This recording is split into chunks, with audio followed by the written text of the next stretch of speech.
और इस वीडियो में Ti+3 यानी कि Titanium+3 जो D1 सिस्टम है उसको लेके हम Ti+3 का TiH263+ जो कॉम्प्लेक्स है जिसमें D1 इलेक्ट्रॉनिक सिस्टम है उसका थोड़ा डीप स्टडी करेंगे यानी कि electronic spectra of TiH263+ complex ion जो है उसका हम थोड़ा डीप स्टडी करने वाले हैं। दोस्तों आपको बता दूं यूनिवर्सिटी की जो एग्ज़ामिनेशन आती है उसके लिए ये वीडियो आपको बहुत बहुत कुछ हेल्प कर सकता है। ठीक है, तो दोस्तों इलेक्ट्रॉनिक स्पेक्ट्रा ऑफ Ti+3 जिसमें हम आगे बढ़ते हैं। दोस्तों इलेक्ट्रॉनिक स्पेक्ट्रा जिसका दूसरा नाम D1 D9 स्पेक्ट्रा जिसको हम D1 D9 भी बोल सकते हैं। Electronic spectra is oftenly known as D1 D9 spectra. System with single D electron is free from inter electronic repulsion. दोस्तों Ti+3 जिसकी आउटमोस्ट ऑर्बिटल जो 3D है उसमें सिर्फ एक ही इलेक्ट्रॉन है यानी कि वो Ti+3 सिस्टम है, इसका मतलब है D1 सिस्टम है। ठीक है, तो सिर्फ एक ही इलेक्ट्रॉन है, उस हिसाब से उसमें इंटर इलेक्ट्रिक रिपल्सन यानी कि इलेक्ट्रॉन रिपल्सन बिल्कुल नहीं है। The spectroscopic terms for the ground state of gaseous Ti+3 है यानी कि D1 सिस्टम वाला जो Ti+3 है उसमें ग्राउंड स्टेट की जो स्पेक्ट्रोस्कोपिक टर्म्स है that is doublet D which splits into T2g and Eg। क्योंकि D ऑर्बिटल्स यदि D ऑर्बिटल का स्प्लिटिंग होता है T2g और Eg में तो जाहिर है कि ये जो D1 यानी कि single electron of D orbitals जो है वो T2g की ग्राउंड स्टेट में होगा। ठीक है, इसका मतलब उसका स्पेक्ट्रोस्कोपिक टर्म्स जो है वो डबलेट D है। Two arrangements T2g1 and Eg1 ये पॉसिबल अरेंजमेंट्स है and for that two terms doublet T2g and doublet Eg। अगर इसमें इलेक्ट्रॉन फिलअप होता है तो उसका टर्म होगा डबलेट T2g। अगर Eg में सिंगल इलेक्ट्रॉन रहता है तो इसका टर्म होगा doublet Eg। A single electron band is expected for D1 configuration doublet T2g and doublet Eg। या तो डबलेट T2g में से इलेक्ट्रॉन डबलेट Eg में जाएगा या फिर डबलेट Eg वाला इलेक्ट्रॉन डबलेट T2g में आएगा। इसका मतलब है single electron band is expected. ठीक है, magnitude of delta O depends on the nature of ligands. यहाँ पर डेल्टा O जो है क्रिस्टल फील्ड स्प्लिटिंग जो है T2g एंड Eg में वो जो है it depends on the nature of ligands. Ligands अगर स्ट्रॉन्ग है तो डेल्टा O ज़्यादा होगा, लिगेंड अगर वीक है तो डेल्टा O कम होगा and affects the energy of transition and hence lambda max. तो लैम्बडा मैक्स हमें कितना मिलेगा उसका पूरा जो आधार है डिपेंड्स है वो डेल्टा O के ऊपर निर्भर करता है और डेल्टा O जो है वो लिगेंड के नेचर के ऊपर निर्भर करता है। As delta O increase the energy of transition T2g to Eg in absorption and Eg to T2g in emission increases. यानी कि डेल्टा O जो है वो इंक्रीज होता है। ठीक है, तो T2g टू Eg उसमें जो एब्सॉर्प्शन होता है और उसका जो एमिशन होता है वो बढ़ता है, इंक्रीज होता है। ठीक है, thus the peak occurs at 13,000 centimetre inverse in TiCl63-। दोस्तों ये TiCl63-, TiF63-, TiH2O6 3+ and TiCN6 3-। यहाँ पर देखिए ये सारे Ti+3 के ही कॉम्प्लेक्सेस है। All the complex ions are of Ti।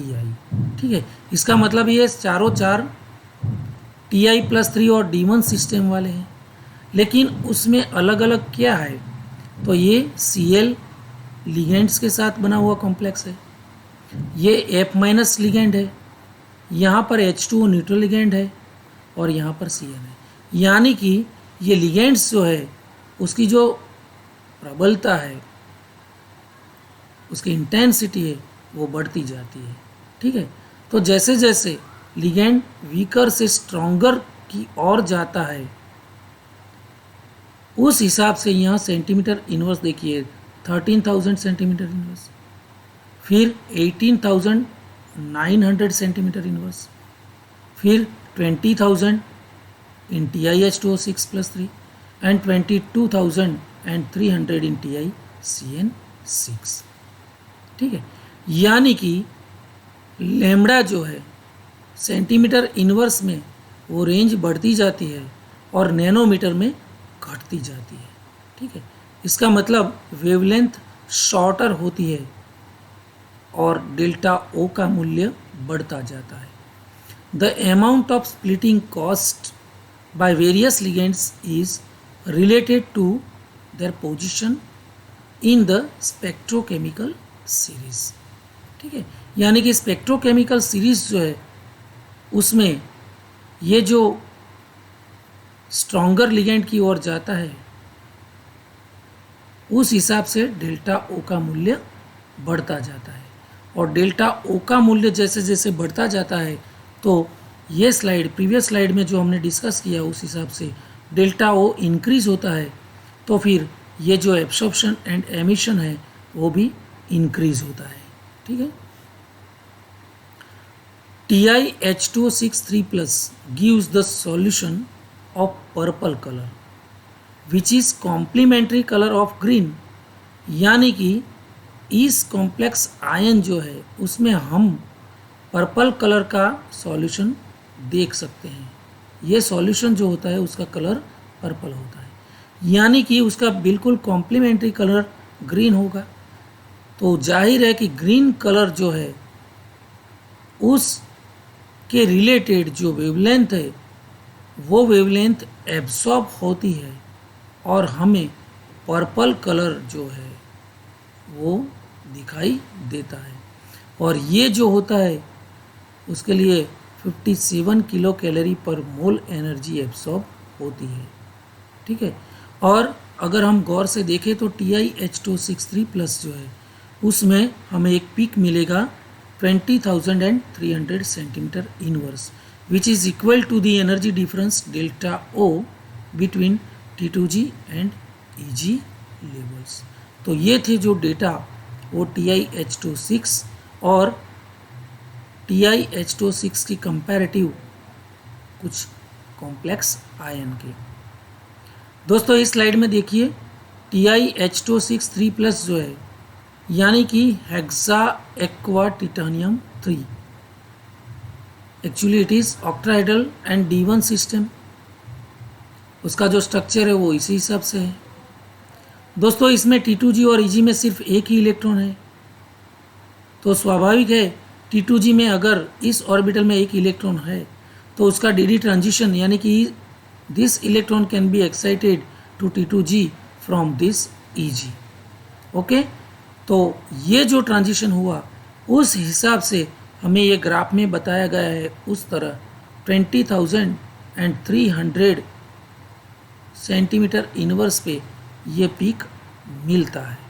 So DD transition should give a single peak in absorption spectrum. दोस्तों यहाँ पर एक और बात बता दूँ मैं, ये 20,300 सेंटीमीटर इनवर्स की आसपास ये पीक एक ही मिलना चाहिए, लेकिन यहाँ पर भी हम एक और जो शोल्डर है, बहुत छोटा सा शोल्डर, वो भी देख रहे हैं। तो वो क्यों मिलता है? तो उसके लिए हम ये रीज़न बता सकते हैं कि ये जो इलेक्ट्रॉन है T2G में से, क्योंकि ये ट्रिपली डिजनरेटेड है, अगर इलेक्ट्रॉन DXY में रहेगा, DYZ में या DXZ में रहेगा तो कोई बदलाव नहीं आता है, क्योंकि ट्रिपली डिजनरेटेड है। तीनों T2G सबसेल जो है उसकी एनर्जी सेम है। लेकिन ये इलेक्ट्रॉन जब एक्साइटेड होके EG में जाता है तो EG डबली डिजनरेटेड है। There are DZ² and DX² in EG orbital. अगर इलेक्ट्रॉन DZ² में जाता है तो DZ² कैन बी एक्साइटेड। अगर वो DX² - Y² में जाता है तो DX² - Y² can be excited. Okay, तो इलेक्ट्रॉन किस ऑर्बिटल को एक्साइटेड होने के बाद EG में जब जाता है तो इलेक्ट्रॉन किस ऑर्बिटल को, दो में से किसको चॉइस करता है, उसके ऊपर ये निर्भर करता है। ठीक है, तो कभी कभी ये इलेक्ट्रॉन किस ऑर्बिटल को चूज करता है, हो सकता है DX² - Y² में जाए तो इसमें थोड़ा बदलाव आता है, इसको चूज करें तो ये ऑर्बिटल में थोड़ा बदलाव आता है, यानी कि एनर्जी में। तो ये जो चॉइस वाली बात है, ये होते होते TiH263+ का कॉम्प्लेक्स जो है उसमें थोड़ा डिस्टॉर्शन पैदा होता है, जिसको हम हिंदी में विकृति बोलते हैं, डिस्टॉर्शन। और वो डिस्टॉर्शन को हम जॉन टेलर असर या तो फिर यान टेलर इफेक्ट बोलते हैं। तो ये यान टेलर इफेक्ट की वजह से ये जो शोल्डर हमें थोड़ा सा मिलता है वो उस रीज़न से यहाँ पर मिलता है। यहाँ एक ही पीक 20,300 पे मिलना चाहिए, लेकिन ये जो थोड़ा शोल्डर है वो यान टेलर इफेक्ट की वजह से यहाँ मिलता है। तो दोस्तों इसी तरह से ये TiH263 सिस्टम जो है उसका हम पूरा इलेक्ट्रॉनिक स्पेक्ट्रा स्टडी कर सकते हैं। और भी थोड़ा आगे देखिए तो इलेक्ट्रॉनिक स्पेक्ट्रम ऑफ TiH263+, जिसका इलेक्ट्रॉनिक स्ट्रक्चर मैंने अगली स्लाइड में भी बताया है, ये T2G1 EG हो सकता है, T2G0 और EG1 भी हो जाए, लेकिन जाने वाला इलेक्ट्रॉन EG में लाइट एब्सॉर्ब करके EG में ट्रांजिशन होता है। ठीक है, 1 kilo joule is equivalent to 83.7 centimetre inverse. ठीक है, तो TiH263+ जो है उसका डेल्टा O जो है वो 20,300 सेंटीमीटर इनवर्स, यानी कि 243 kilo joule per mole. Since an electron in the T2G set is stabilized by -0.4 delta O, ये जो ओरिजिनल एनर्जी लेवल था उससे बिलो -0.4 डेल्टा O जिसमें गया है, सिर्फ एक ही इलेक्ट्रॉन है, तो डेल्टा O -0.4 मल्टीप्लाई बाय 243 यानी कि -97 किलो जूल पर मोल एनर्जी एब्सॉर्ब कर सकता है। The complex is stabilized to the extent of 97 kilo joule per mole compared to a hypothetical spherical field due to the splitting of d orbitals. This extra stabilization of the complex is called crystal field stabilization energy, जिसको हम CF ऐसे भी बोल सकते हैं। तो दोस्तों ये 97 किलो जूल पर मोल जो है वो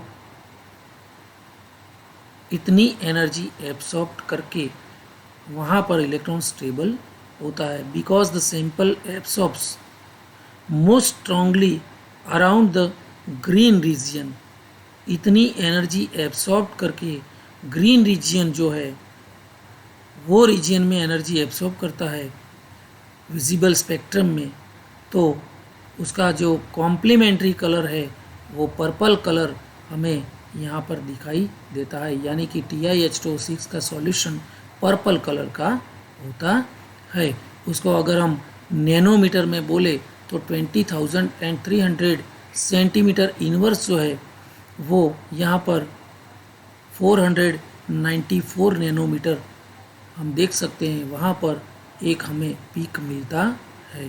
तो ये जो था वो पूरा TiH2O6 वाला इलेक्ट्रॉनिक स्पेक्ट्रा मैंने यहाँ पर एक्सप्लेन किया है। दोस्तों, अगर ये TiH2O6 का इलेक्ट्रॉनिक स्पेक्ट्रा एग्जामिनेशन के लिए महत्वपूर्ण है ही, और अगर आपको अच्छा लगा हो तो इसको लाइक कीजिए, अपने और भी ग्रुप्स में शेयर कीजिए और मेरी चैनल को बहुत जल्द सब्सक्राइब कर दीजिए, ताकि आने वाले अगले वीडियोस भी आप बहुत अच्छी तरह से एंजॉय कर सके और अपने आप को केमिस्ट्री में अच्छा गेन कर सके। Thank you.